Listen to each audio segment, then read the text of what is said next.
Bonjour tout le monde et soyez les bienvenus dans cette vidéo. Dans cette vidéo, on va parler de Terra Luna classique de l'UNC. Donc, peut-être qu'on va parler un peu aussi de Terra Luna 2.0. Donc, vous voyez, le l'UNC était monté jusqu'à 0,003058. Donc, il a commencé à descendre depuis le 9. Depuis le 9, il a commencé à descendre et ça a été à partir de 12.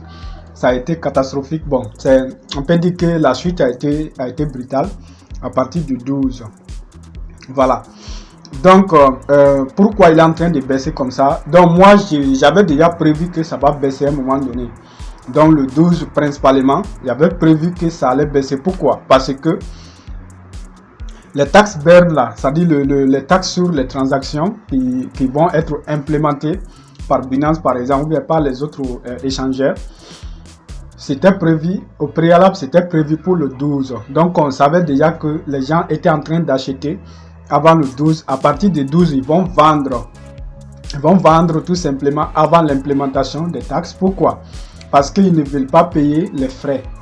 Pour ne pas payer les frais lors des transactions. C'est-à-dire quand ils vont vouloir liquider leur position, ils ne voudraient pas payer des frais. C'est pour cela que le 12, ils allaient vendre ça. C'était déjà prévu. Mais ça a été reporté maintenant pour le 20. Ça a été reporté pour le 20. C'est à partir du 20 que Binance et les autres vont appliquer ces taxes BERN. Donc, c'est-à-dire ces taxes sur les achats et les ventes. Donc, et les transactions aussi. Bon, Binance ne va pas appliquer tout. Lui, il va appliquer seulement pour les retraits et les dépôts. Voilà, mais il y a d'autres qui vont appliquer même sur les trades si vous prenez une position, si vous laissez une position. Voilà. Donc, c'est pour cela qu'il est en train de baisser. Bon, ça ne me surprend pas. Mais pourquoi vraiment le mouvement a été accéléré? Il y a un deuxième facteur. Donc, le fondateur de Terra Luna, le CEO de Coin, donc lui, il y a un mandat d'arrêt contre lui. Il y a un mandat d'arrêt contre lui qui a été émis par la Corée du Sud. Donc, c'est ça qui a fait aussi que les gens ont vendu leurs positions. Mais ça, ce sont les gens qui ne sont pas très bien informés. Pourquoi? Parce que Docoin, le Terra Luna n'est pas géré désormais, le Luna classique n'est pas géré désormais par Docoin. C'est pas géré par lui. Lui, si ça ne tenait qu'à lui, la crypto-monnaie serait déjà morte. Elle serait déjà morte il y a longtemps. Parce que lui, depuis qu'il a fait le fork, il est passé à autre chose. Vous voyez, non? Donc, c'est la communauté, le Terra Rebel, qui a repris ce projet en main. Donc, et les échangeurs qui s'y mettent aussi, pour donner de la force à ce projet, pour redonner une bonne image à l'écosystème de la crypto-monnaie. Donc désormais, c'est entre la communauté, c'est entre les mains de la communauté, c'est entre les mains des échangeurs. Donc il n'a rien à voir avec cette crypto-monnaie, il n'a aucun pouvoir dessus. Et lui-même, c'est pas à cause de lui que ça va monter. Donc, mais malheureusement ici, il a baissé un peu. Cette crypto-monnaie a baissé un peu, c'est vrai, les gens vont vendre plusieurs de leurs positions avant l'implémentation des taxes BERN. Ça, c'était prévisible. Mais ce qui a accéléré aussi la suite, c'est cette nouvelle sur Docoin qui va être arrêtée par la Corée du Sud. Donc, et les gens qui pensent que cette crypto-monnaie est soutenue toujours par Docoin ont liquidé leurs positions, même des baleines. Ont liquidé leur position, c'est ce qui a entraîné la chute. Vous savez, quand les baleines commencent à liquider, les autres suivent aussi. Donc maintenant, jusqu'à où ça va baisser, bon, je ne sais pas concrètement, mais ce qui est sûr, à mon avis, parce que le tax BERN va être implémenté à partir du 20, c'est à partir de là que la crypto-monnaie va commencer à monter de façon concrète. Pourquoi? Parce que il va y avoir de moins en moins de pièces. Si on va sur CoinMarketCap, donc essayons de voir. Ça, c'est le nombre total de pièces qui est en circulation. Donc, cette quantité va diminuer tous les jours. C'est-à-dire, bon, je ne sais pas s'ils vont faire la mise à jour tous les jours, mais tous les jours, il va y avoir une énorme quantité qui va être brûlée. Donc, si on ajoute la force de tous ces échangeurs, la force de Binance, la force de KuCoin, la force de tous ceux qui vont appeler, même L-Bank est dedans. Même L-Bank va appliquer les taxes BERN off-chain. On-chain plutôt, on-chain, c'est-à-dire si tu fais un dépôt sur L-Bank, si tu envoies tes Terra Luna sur L-Bank, tu vas payer les taxes de 1,2%. Si tu retires de L-Bank, tu vas payer aussi les taxes, les frais de 1,2%. Voilà, mais sur certains échangeurs, tu vas payer, même si tu fais des échanges, même si tu achètes, tu vends sur la même plateforme, tu vas payer. Donc c'est ce qui va faire que une énorme quantité de Luna classique va être brûlée tous les jours. Donc c'est de là que ça va commencer à remonter de façon solide. Donc concrètement, qu'est-ce que moi j'ai fait? J'ai gardé toutes mes positions. C'est-à-dire tout ce que j'ai en Luna classique, j'ai rien vendu, j'ai tout gardé. Pourquoi? Parce que je savais qu'il va y avoir ces mouvements, ces genres de mouvements. Hein. Je le savais déjà. Voilà, donc je pensais seulement que ça allait être dû seulement au fait que les gens vont liquider leur position avant le 25. Je pense qu'avant le 20, c'est plutôt avant le 20. Avant le 20, ça pourra descendre encore plus que ça. Parce qu'il va y avoir des gens qui vont sortir de leur position. Des gens qui sont entrés à des niveaux ici vont sortir de leur position peut-être. Voilà, ça c'est possible parce que si c'était pour le court terme. Donc, mais c'est après ça maintenant que ça va commencer à monter, à remonter de façon concrète. Vous voyez, non? Donc, je pense que c'est une occasion aussi pour les gens qui n'avaient pas pu acheter à des valeurs raisonnables de pouvoir entrer encore. Voilà, donc ici, ce n'est pas un conseil financier. Donc, il faut faire très attention. Si vous mettez des sommes dessus, il faut que ça soit des sommes. Que vous pouvez...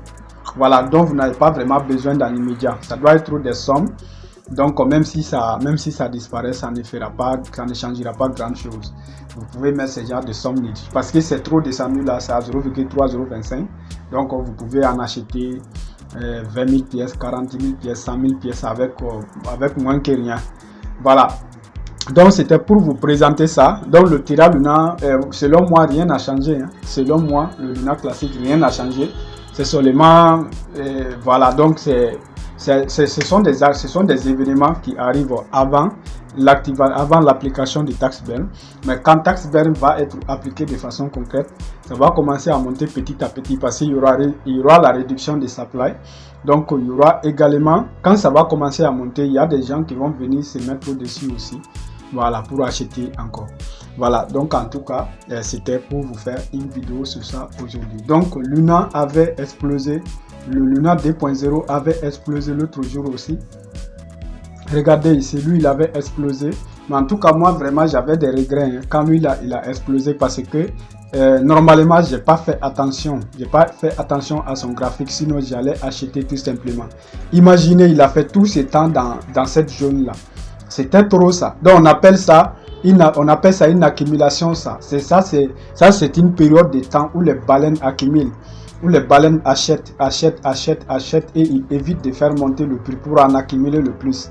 Donc maintenant, il suffit alors qu'il y ait une bonne raison pour qu'il fasse exploser. Donc quand j'ai vu ça, quand j'ai vu cette explosion, je me suis dit mais pourquoi j'ai pas analysé le graphique là le plus tôt que possible, le plus tôt. Donc, je me suis dit alors si ça revient, parce qu'on est toujours dans le bear market, si ça revient encore à $2, maintenant là je vais charger. Parce que sur ce rythme-là, avec ce rythme-là, il va venir jusqu'ici.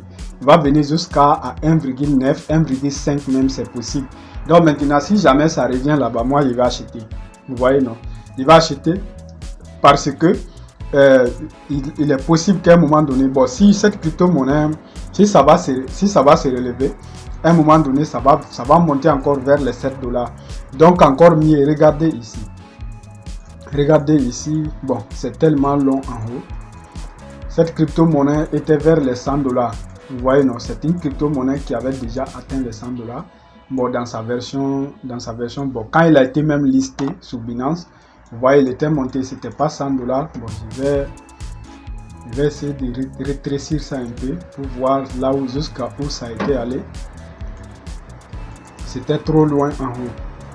Ok. Donc, ils ont continué avec l'ancienne valeur. Donc, il était monté jusqu'à 118 $, le Terra Luna. Donc, c'est après la baisse maintenant. Regardez, après la baisse, il est dans cette zone d'accumulation toujours. Hein. Il est toujours dans cette zone d'accumulation. Si jamais cette crypto-monnaie, dans le bull run prochain, en 2025, si jamais cette crypto-monnaie va exploser, vous voyez, ça peut venir jusqu'ici, jusqu'à les $100. Et c'est une crypto-monnaie qui est à $2 aujourd'hui. Voilà, bon, vraiment, la crypto-monnaie Terra Luna, elle est menacée. Je ne parle pas de Terra Luna classique parce que désormais, ce n'est pas Dogecoin qui gère ça. Je parle de Terra Luna 2.0. Terra Luna 2.0, donc, elle est vraiment, c'est très risqué, hein.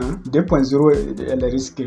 Parce que ça, c'est pas encore entre les mains des échangeurs, c'est pas entre les mains de la communauté. Donc ça ici, du coin, ce qui va se passer avec du coin, ça peut impacter énormément cette crypto-monnaie. Donc faites très attention. Si vous achetez cette crypto-monnaie, ne mettez pas plus de 5% de votre capital dessus, bien plus de 10% de votre portefeuille dessus. Ne faites surtout pas ça, 10% même. Si vous avez un gros portefeuille, 10% c'est risqué, 2%. Mais si vous avez des petits portefeuilles, 5%, 10%, voilà, donc c'est pas mal. Vous pouvez acheter quelques pièces, 10 pièces, 5 pièces, comme vous voulez. Vous gardez, dans le prochain bull run, ça peut monter jusqu'à 100, ça peut remonter jusqu'à $100. Hein. Ça peut carrément remonter jusqu'à $100. Je parle de Terra Luna 2.0 ici. Voilà. Donc, mais il y a, selon l'analyse fondamentale, vraiment, il n'y a rien qui montre cela. Il n'y a rien qui montre cela si on s'en tient à l'analyse fondamentale de cette crypto-monnaie. Mais si Terra Luna classique explose de certaine manière, peut-être que ça va entraîner des intérêts aussi pour cette crypto-monnaie. Donc je vais arrêter cette vidéo ici. Donc ce que moi personnellement je vais faire, quand ça va descendre en dessous de $2, je vais chercher des moyens d'en acheter un peu. Voilà, je vais chercher des moyens d'en acheter un peu pour garder quoi. Voilà, au cas où ça va exploser la prochaine fois. Ok, donc c'était pour vous faire une vidéo sur Terra Luna classique. Donc entre temps j'ai profité pour parler un peu de Terra Luna 2.0. Donc moi ma position c'est que je vais garder mes Terra Luna classiques tout simplement. Donc merci beaucoup et on se dit très prochainement dans une autre vidéo. Pour ceux qui veulent se faire former dans la crypto-monnaie, notre formation en crypto-monnaie est toujours en cours. Vous pouvez nous rejoindre. Merci beaucoup.